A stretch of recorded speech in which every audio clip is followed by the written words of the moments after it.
Boa noite, meu amigo, boa noite, minha amiga.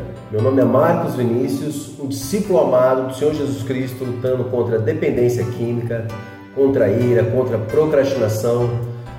Mas só por hoje eu estou limpo, graças a Deus. Seja bem-vindo, seja bem-vinda a mais um encontrão do Celebrando Restauração, um lugar seguro para você compartilhar. Aqui é o lugar que você tem, o espaço que você tem para falar sobre as tuas lutas, sobre o teu dia a dia, sobre a tua semana, aquilo que você tem passado. E o lugar também para você ouvir aquilo que o teu irmão também passa. Tá ok? E para você que nos visita pela primeira vez, seja muito bem-vindo, seja muito bem-vinda. Saiba que depois do Senhor Jesus Cristo, você é a pessoa mais importante essa noite. E tomando aqui, continuando com o passo 4, o passo mais importante do programa, por isso que nós já estamos nele, essa é a terceira semana, tivemos Joana falando sobre o quarto passo, tivemos semana passada, podemos matar a saudade, semana passada, do pastor Márcio aqui com a gente, mesmo de longe, ainda falando sobre o quarto passo. E continuando nele, hoje nós vamos falar sobre o inventário moral, tá? Para quem ainda não sabe o que é inventário moral, é aquele momento do programa onde nós vamos escrever sobre as nossas vidas, tá? Nós conseguimos fechar esse ano, graças a Deus, 4 turmas de 12 passos, já fizeram a terceira reunião essa semana, tem sido muito bom, tem tido feedback muito bacana dos facilitadores e logo eles vão estar chegando no quarto passo, que o grupo de passos começa um pouquinho depois do que o encontrão. O que nós estamos passando agora, eles vão ver daqui a 2 meses mais ou menos. Você vai ver, talvez você esteja participando dos 12 passos, esteja aqui hoje com a gente. E assim você já vai poder entender um pouco mais como funciona a escrita, né, a composição do teu inventário moral, tá bom? Então vamos acompanhar aqui comigo. Lição 9. Meu inventário. Passo 4. Fizemos um minucioso e destemido inventário moral de nós mesmos. Examinemos seriamente o que temos feito e voltemos para o Senhor. Isso está em Lamentações 3:40. A própria palavra nos diz, né, que nós precisamos confessar, né, escrever. Efésios 4:31 diz o seguinte: livre-se de toda amargura, indignação e ira, gritaria e calúnia, bem como de toda maldade. Essa foi para mim, falando da ira, uma coisa que eu preciso trabalhar muito na minha vida. Então nós precisamos livrarmos disso. E qual é a forma, a melhor forma de a gente se livrar disso? É escondendo? Será que é deixando de falar naquilo, varrendo para debaixo do tapete, deixando que o tempo cure? Não. Aqui no programa a gente sabe que nós precisamos encarar a nossa realidade, colocarmos isso para fora, colocarmos no papel, termos um padrinho, uma madrinha, para não somente escrevermos, mas sim verbalizarmos, falarmos isso para ele, para que a gente possa nos livrarmos disso, ressignificar a nossa vida e colocar tudo isso para fora. Para mudar o futuro, é preciso olhar para trás. Precisamos ir lá no passado e entender, como a gente sempre fala, o que aconteceu conosco, quais foram os traumas que nós passamos, o que nós precisamos trabalhar nas nossas vidas, que até os dias de hoje ainda nos afetam. Então a gente dá aquele pulinho lá atrás, como um trampolim, não como sofá, como diz o programa, só para entender isso e voltamos para cá, damos continuidade à nossa vida de forma mais saudável. Por que fazer o inventário moral? Primeiro, compromisso com sua restauração. Segundo, desvenda as raízes dos problemas. Terceiro, transforma nossa visão de mundo. A gente passa a ter uma visão mais clara, mais limpa. 4, combate a negação. E 5, obediência a Deus, porque está na palavra, né? Então, por obediência a Deus, nós buscamos essa restauração, essa santificação. E esse é um processo, como nós já falamos, que é um trabalho em conjunto. A salvação é um ato de Deus, é dele pra gente, como o véu foi rasgado de cima a baixo, é um ato de Deus. Nós não teríamos a capacidade e poder de conquistarmos a salvação, tá? Mas o processo de santificação, de restauração, que é o que nós trabalhamos aqui no programa, é um trabalho em conjunto, é Deus trabalhando conosco. De forma consciente, a gente toma as atitudes que são as nossas atitudes. Então é um trabalho em conjunto. 6. Por que fazer um inventário moral? Porque eu preciso. 7. Porque os outros precisam que eu faça. Minha esposa, minhas filhas, minha família, meus pais, para melhorar o meu relacionamento. Eles precisam que eu faça. 8. Precisaremos para trabalhar o resto dos passos. Esse é um dos passos. Então não podemos pular, passar por ele. Nós precisamos fazer nosso inventário para que nós demos continuidade ao nosso processo de restauração, para que os passos se deem todos, cada um no seu tempo. E 9 é o caminho para a paz. O inventário moral é o registro descritivo de todas as pessoas e acontecimentos significativos. Só os ruins? Não. Bons e ruins. É sempre importante a gente manter o equilíbrio do nosso inventário moral. A gente pode ver, o pastor Márcio falou semana passada, que ele conseguiu lembrar de muitas coisas boas do passado dele. Não foram só coisas ruins. Coisas boas e ruins de cada fase da nossa vida, que constituem a nossa história. Prepare-se para escrever. Escrever ajuda a organizar os pensamentos. É bom colocar no papel, né? Você vai precisar, primeiro, participar do retiro no 4º passo, que esse ano nós vamos ainda entender que é um ano atípico, um ano novo, como a gente já falou ano passado, não foi possível realizar os 12 passos, conseguimos esse ano sim, mas ainda não temos a ideia de como ele será feito. Isso já foi passado aos participantes dos 12 passos, aos facilitadores, que nós juntos vamos estudar a melhor forma. Se nós vamos conseguir fazer como ele é feito sempre, né? Um retiro ali na Lagoa, durante 3 dias. Se tudo estiver bem na época, a gente vai conseguir fazer dessa forma. Se não, nós vamos ver uma outra forma. Se ele vai ser online, se a gente faz ele híbrido, parte presencial, aí a gente volta para nossas casas, no outro dia a gente volta para dar continuidade, porque o retiro ele é feito em 3 dias. Então, se a gente fizer ele semipresencial, a gente vai precisar voltar, né? Como no retiro a gente dorme lá os 2 dias, se ele for dessa forma, a gente vai precisar voltar para casa e continuar nos outros dias. Então, assim que nós vamos entender como é que vai se dar o retiro até a época dele, que vai ser ali próximo de setembro. 2. O que nós vamos precisar? Abrir o coração para ver a verdade, né? Limpar a mente, os olhos, o coração, para a gente poder entender de forma clara o que aconteceu conosco.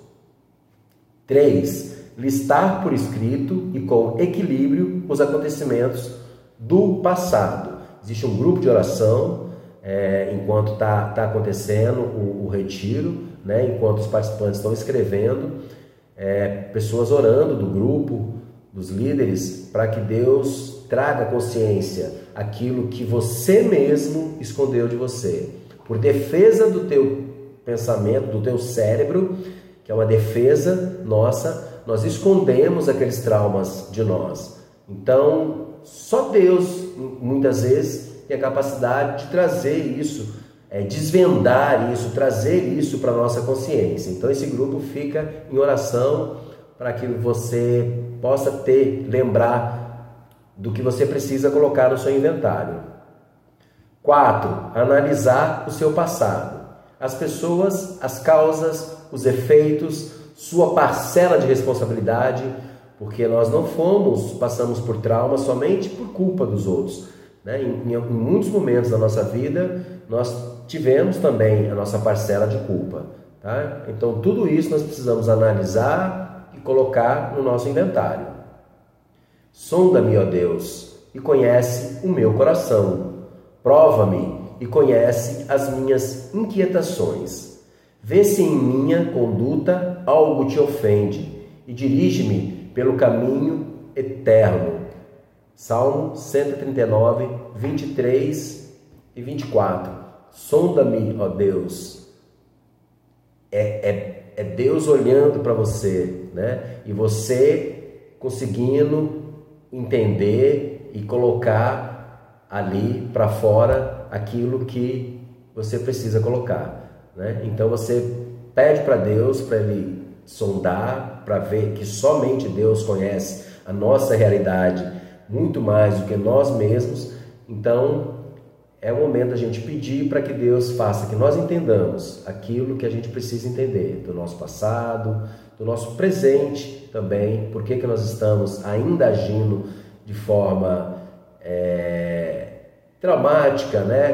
Temos ainda condutas erradas, enfim, que são resquícios daquilo que nós passamos, do nosso passado, né? Ferramentas úteis para nós fazermos o inventário. Primeiro, retiro do quarto passo, a gente já falou. Perguntas que incomodam. Não vou dizer que é fácil, tá? São 3 dias de uma bateria de questões que mexe muito com a gente. Então, nós precisamos estar bem preparados. Por isso que o inventário moral ele acontece no quarto passo, porque nós já passamos ali no início por algum processo, né? E para chegar ao quarto passo, já preparados para a gente poder fazer o nosso inventário. E grupo de passos, que é essa turma maravilhosa que a gente abriu há 3 semanas atrás. Tá até aqui, ó. A gente pediu mais livros e porque foi surpreendente, né? A gente pensou que ia fechar uma turma de 20 e poucas pessoas, 2 turmas, mas nós tivemos 50 pessoas. Estamos com 50 pessoas participando do grupo de passos. Logicamente que todo o processo existe as baixas, né? Nem todo mundo consegue chegar até o final do programa, principalmente nesse momento de você lidar com essas questões mais profundas da sua vida. Alguns ficam no meio do caminho, né? Mas muitos deles ainda voltam no próximo ano para retomar o grupo de passos. Mas espero do fundo do coração que grande parte desse grupo ele possa concluir o grupo de passos ao final do ano com a gente. Palavra de cautela. Tenha um padrinho ou uma madrinha. Homens têm padrinho, mulheres têm madrinha. Nós já falamos aqui a importância de você ter um padrinho, porque não basta apenas você escrever sobre a tua vida, né? Você precisa falar para alguém que você vai confiar, você confia, né? É aquela pessoa que você vai escolher como padrinho, como madrinha, uma pessoa que você confia e que você vai dar o direito dela pontuar na sua vida. Ela de fora vai conseguir visualizar as tuas questões, vai poder caminhar com você. É o único momento no programa em que alguém fala sobre as suas questões. A gente sempre deixa claro, isso está nas regras das partilhas, que ninguém dá conselhos para ninguém. Ninguém dá receita pronta. Quando eu partilho, o outro ouve. E quando ele partilha, eu ouço. Eu nunca vou dizer para ele onde ele errou, por que ele errou e o que ele tem que fazer certo, tá? O único momento que uma pessoa vai lhe aconselhar e vai falar, pontuar sobre as suas questões é com o seu padrinho, é com a sua madrinha, no momento da leitura do teu inventário, tá? Então, por isso que é muito importante a gente já começar, vocês que estão fazendo os 12 passos, já começarem a visualizar quem você vai poder convidar para ser seu padrinho ou sua madrinha. Pensar sempre em mais de uma pessoa, porque nesse momento possa ser que essa pessoa que você pensou já esteja apadrinhando outras pessoas. né? A gente tem um limite para poder ter uma relação mais saudável, então a gente tem um limite de pessoas para serem apadrinhadas. Então, assim, se essa pessoa não puder, você já tem uma outra pessoa para poder convidar também, tá? É muito importante esse momento. Fazer um inventário moral sozinho é tão inútil quanto descascar uma cebola para achar o caroço. Quando terminar, só restarão cascas e lágrimas. Então não tem como a gente fazer o inventário sozinho. Nós precisamos, primeiramente, principalmente de Deus, porque é um momento de muita profundidade, tá? É um momento onde a gente vai relembrar pessoas, situações que não nos agradam. Como eu falei, vamos ter sim momentos de boas lembranças que vai nos fazer muito bem. Então a gente só tem a ganhar. As coisas boas nós vamos rever e nós vamos se alegrar com elas, né? As coisas ruins nós vamos entender e perceber que muito daquilo que aconteceu, muitas vezes nós não tivemos culpa, ou a outra pessoa também não teve culpa. O que a gente chama de herança, né? Que a gente tenta quebrar aqui no Celebrando, e principalmente no CR Kids, que a gente, se Deus quiser, a gente volta com ele no ano que vem. É quebrar essa herança, porque aquele trauma que eu passei na relação com os meus pais ou com algum parente meu, eu acabo internalizando e repassando para meus filhos, na criação dos meus filhos. Então a importância da gente quebrar com essa herança psicológica, traumática, é justamente isso, para que a gente possa ter uma relação saudável com as pessoas que nós convivemos e não passarmos esses traumas para os nossos filhos. Então isso é um dos trabalhos mais importantes que a gente tem feito aqui no programa. Cada um consigo mesmo, na sua vida, entendendo o que ele passou e rompendo com essas amarras, com esses traumas, acabando com os maus hábitos, vícios, as codependências, né? Vivendo um dia de cada vez e procurando melhorar, ser um homem, ser uma mulher melhor a cada dia. Não é fácil, eu sei disso. A minha luta é diária, a minha luta hoje em dia principalmente contra a ira. Não é fácil, é uma luta muito grande. Minha esposa sabe disso. Então assim, mas eu tenho tentado, meus irmãos, tenho tentado um dia de cada vez e procurado repensar, né? Agir de forma diferente, contar até 2, até 3, mas não é fácil. A caminhada ela só vai se concluir na volta que o Senhor Jesus chegar, que aí nós seremos santificados de forma completa, né? Seremos livres do pecado, aquele pecado que ainda nos acompanha, que a gente tem lutado dia a dia. Com a volta do Senhor Jesus a gente vai estar livre disso tudo, mas ainda é o momento da gente olhar para isso e melhorarmos um dia de cada vez. Vou deixar aqui com vocês a pergunta mote para vocês partilharem nos grupos de apoio já. Que passos práticos você tem dado ou pretende dar para fazer o seu inventário moral? Pois é isso, meus queridos. Espero que vocês tenham entendido um pouco mais sobre esse passo importante do programa. Semana que vem nós vemos ainda um pedacinho do quarto passo, para que a gente fixe bem isso, entenda bem o que é esse tão falado inventário moral. Tenham todos uma boa noite. A partir de agora você pode clicar no link aqui abaixo ou então aqui do lado e participar dos nossos grupos de apoio, as nossas salas. Semana que vem nós teremos novidade, estaremos abrindo uma nova sala, estamos em estudo ainda, e Graciele nos procurou depois da perda do seu querido marido Gustavo e se dispôs a abrir uma sala justamente para trabalhar com pessoas que sofreram perdas, porque ela entende que ajudando pessoas ela pode ser ajudada. Tenham todos uma boa partilha e até sexta que vem. Tchau!